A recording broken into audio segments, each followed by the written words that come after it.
पाटोदा ते तळेगाव रस्त्यावर टाकलेले खडीचे गंज वर्ष उलटूनही जैसे थे. रस्त्यात खड्डे की खड्ड्यातून रस्ता, वाहनधारकांना पडलेला प्रश्न. प्रतिनिधी एजाज देशमुख यांची रिपोर्ट.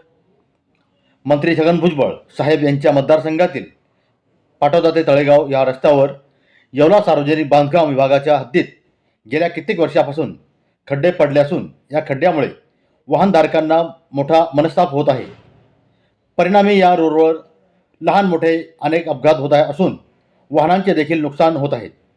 त्यातच अजून भर म्हणून गेल्या वर्षभरापासून सदर रोडवरील ठेकेदाराने खडीचे गंज टाकून ठेवले आहेत. या खडीमुळे रस्त्यातून मार्ग काढताना वाहनधारकांना तारेवरची कसरत करावी लागत आहे. या उलट पाटोदा हद्द संपताच चांदवड सार्वजनिक बांधकाम विभागाने मात्र त्यांच्या हद्दीतील असलेला रस्ता अतिशय उत्कृष्ट केलेला असून त्यामुळे परिसरातील व त्या रोडवरून ये जा करणाऱ्या जनतेकडून आश्चर्य व्यक्त होत आहे. तसेच नामदार भुजबळ साहेबांवरती नाराजगी देखील बोलून दाखवत आहेत. आता तरी नामदार भुजबळ साहेबांनी या रोडकडे लक्ष देऊन येवला सार्वजनिक बांधकाम विभागाला आदेशित देऊन संबंधित ठेकेदाराकडून लवकरात लवकर रस्त्याचे काम करावे अशी आशा नामदार कॅबिनेट मंत्री भुजबळ साहेबांकडनं नागरिकांनी व्यक्त केली आहे. आम्ही आपणास दर्शवण्याचा प्रयत्न करतोय. या बांधमुळे सदर खड्डे आणि खडी यांचा सुगम संगम या तळेगाव रस्त्यावरती आपणास बघावयास मिळत आहेत.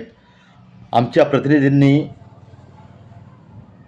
थेट स्थळावर जाऊन त्या रस्त्याची पाहणी केली, निरीक्षण केलं आणि संबंधित ठेकेदारांकडनं अद्यापर्यंत काम का नाही झालं आणि बांधकाम विभाग सध्या मुग गिळून का आहेत, बघ्याची भूमिका लोकप्रतिनिधी का करत आहेत, असा ठाम सवाल मतदारसंघातील नागरिक आणि कायम ये जा करणारे नागरिक या ठिकाणी बोलून दाखवत आहेत.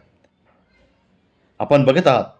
आम्ही आपणास चित्रफितीमध्ये दाखविण्याचा प्रयत्न करतोय. व्हिडिओ आपण बघत आहात. या रस्त्यावरील खड्डे आणि खडीचे गंज जागोजागी पडलेले आहेत. रस्त्याचे काम होणार असा दिलासा हे खडीचे गंज दर्शवत आहेत. इंडिया टीव्ही स्टारसाठी काजी सलीम, येवला.